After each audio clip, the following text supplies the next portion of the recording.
This week on the MHR show, we're talking about learning. We're talking about internal training and development for employees. And we're looking at learning technology and where it's heading in the future. Let's get started.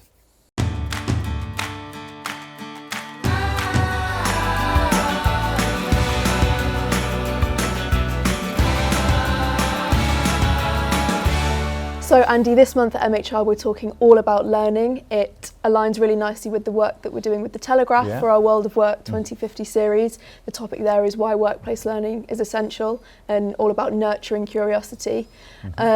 So we thought we'd have a quick chat with some of our MHR team today to chat about learning and the importance of investing in learning for businesses. Exciting. So joining us we've got Colleen, Ian, welcome to the show. Very much. Hello, thank you for having us. So learning is a really broad topic. I thought it'd be really good if we could have both of you in from two different perspectives really. So from an internal development and nurturing of skills within an organisation, but also from a technology point of view. So hopefully you're going to shed a lot of light on the topic of learning this week.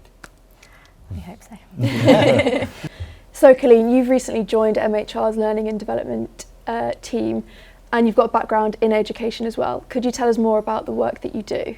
So here at MHR, we have lots of different training courses that we do face-to-face. We offer online e-learning courses. We coach and mentor. We work closely with product to help develop the learning on People First. So there's lots of different ways that we're kind of in lots of different pockets here at MHR, and we always seem to crop up. We're quite key a part of someone's initial journey here at MHR. We run the inductions, induct people into the company. So there's lots of areas that we're involved in. That ties nicely into the theme of the week, that actually learning spans across a bit of everything. Yeah. You pointed towards Ian there. Ian, as part of our product team, could you talk to us a bit about what you guys do and why learning is so important for your role? Yeah, absolutely. So I'm a senior product manager looking after learning in People First. So me and my team really are focused on building the next best thing for learning technology specifically. So People First is obviously lots of different areas of functionality, and learning is just one of those. So what we really tend to look at is how do we make it as simple and easy for our customers to get what they need to get done, but then also how do we bring in, how to start connecting out to all the other areas. So like you say, learning can be across all the different areas rather than just sort of stuck in that silo.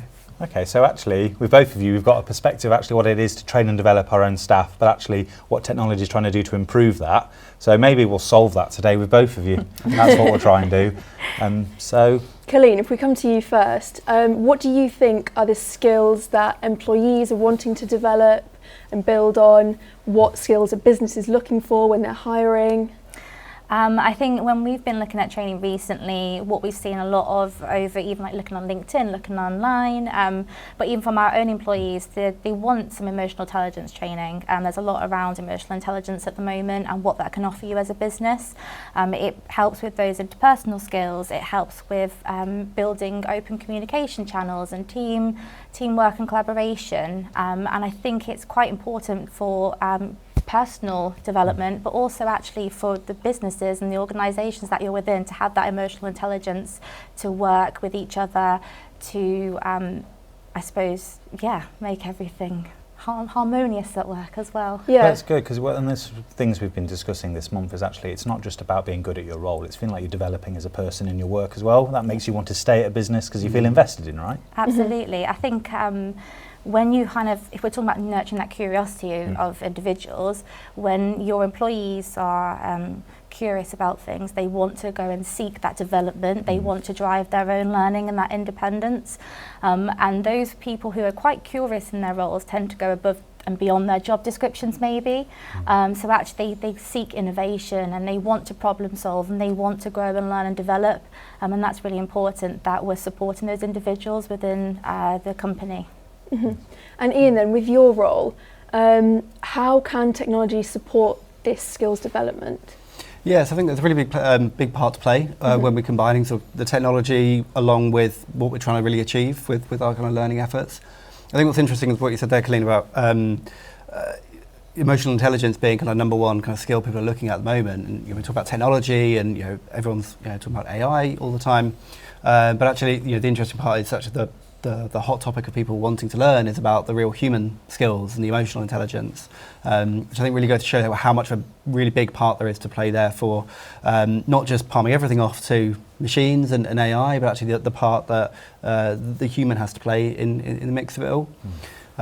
So with us in our technology space, we're really looking at the moment about how do we tap into what people are really needing to understand, to develop and perform better in the roles, and trying to support customers in making that shift towards thinking of learning as performance driven, rather than just sort of providing a plethora of available content. And actually, how do we link that back into the skills that are really needed for the organisation to do better, for them to upskill themselves, and then how do we make that as easy as possible? So how do we get the right people to the right training at the right time? And sometimes it could be the training's not even the answer. They just need to pull out a useful resource or a short video or something like that. And so being able to know that training and courses are available, but actually support material, knowledge, information also falls within that kind of bracket of learning. Yeah, there's lots of different types of learning, right? There's kind of social learning, there's bite-sized learning, obviously, as well as actual training courses and things. Yeah. Do you think that there's a difference in generations between, is there a divide between what maybe Generation Z employees are seeking out and wanting to learn between maybe what older generations? Do they learn differently? Is there a disconnect there? So I think on the technology side, I think there's definitely a move towards the digital first kind of generation, where having easy to use digital platforms is becoming just the norm, and people expect that. And there's a big focus on obviously management bite-sized and short form content is a really key area for learning at the moment. So bite-sized learning and that type of short snippets of good quality content. I'm not sure if it's necessarily always down to the generation or not, because actually we see this kind of popularity across the workforce. I think it tends to be more a case of people recognise good quality content in their busy schedules, so they often go towards that. But yeah, certainly with the up and coming workforce, a lot of that self-paced, pulling the right information. I think the really interesting thing will be in kind of maybe in the near future is when we have a generation being brought up into the workplace who are kind of really used to AI, and that way of kind of the way AI is changing the way we kind of go and find information. So going to ChatGPT for your answers for questions rather than going through your training manual or something like that. So I think that has a real potential to kind of change with future generations as well. Equally though, I suppose you could look at it in terms of less of the generation of the employee, but also length in their career or what stage they're at. Colleen, you talked about a lot of the work the training teams do is obviously about the onboarding and getting them inducted. And a lot of people can sometimes assume that the bulk of their training happens at the start of their job. But actually, what we're trying to say is learning's kind of lifelong in your career, right? Absolutely. I think there's a bit of a perception sometimes that because you've started in your job role and you've done your training courses right at the start, that then you're the expert now and you don't need to go back and look at that learning again. Actually, it's quite the opposite. Everything's in this world is so fast changing at the minute. Like you said, with AI, there's this kind of urgency to know what AI is about. Some people are really excited about it. Some people are quite fearful of it, actually. So we need to be able to teach and provide resources for everybody to understand that AI is there to enhance our jobs, not to replace us in our jobs. So we want to make sure that the learning that we provide is learning that you can pick up whether you've been at the company for 3 months, 5 years, 10 years, 20 years plus. Obviously here at MHR we have people that stay a really long time, but actually it's important to know that there's not one set way of learning. There's a bit of a misconception about types of learning and how people like one specific type of learning and that's how they're going to learn. But actually it comes down to how do you implement that learning in your day-to-day role. Actually, I can go on a course where I'm going to do a CIPD in Learning and Development in June. I will do all the training or do all the courses for that. When I come off that course and finish it, I'm not going to be an expert. When I will actually see the value of it is when I've implemented it into my day-to-day role, and that's where I'm going to see the true impact of that learning.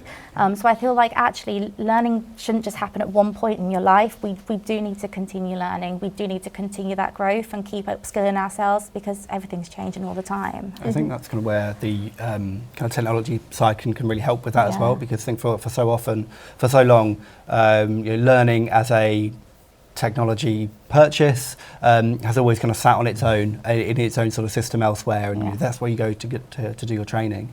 What we're hearing a lot more from our customers now as well is around, learning doesn't happen in a silo. It's directly linked to the conversations you're having with your managers.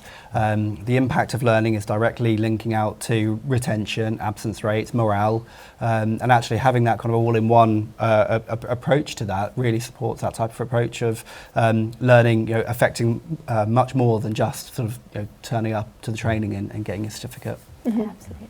I was about to ask you what the role of technology was to log that learning and what businesses can learn from it. You've gone and done it. So there we go.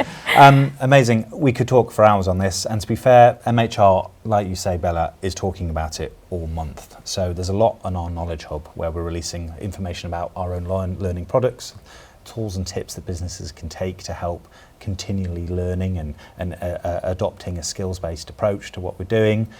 So I think actually we should probably just refer people to that Knowledge Hub. But Colleen and Ian, thank you so much for your time. Thanks so much. Thanks for coming on. It's been lovely. Next time we'll be talking about something completely different. Until then, make sure you check out the rest of our episodes because we'll be talking about the world of work all the time, right? Yep, of course. And we'll see you then.